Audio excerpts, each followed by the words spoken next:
Здрасте. И что делать, чтобы снизить кислотность крови? Помогут препараты калия, калия ротат или калия, или там панангин или аспаркам, калия хлорид, калия глюконат, калия цитрат, все равно какой. Калия едит можно даже.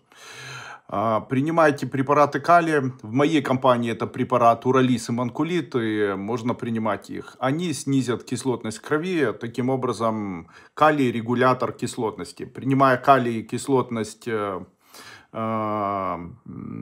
повышается, то есть переходит в щелочную реакцию, pH повышается, а принимая кальций в виде цитрата кальция, и pH снижается в сторону кислотности.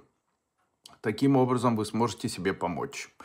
Естественные такие регуляторы кислотности и щелочной реакции — это аммиак в крови, он приводит к ощелачиванию, и молочная кислота, она приводит к окислению. Будьте здоровы!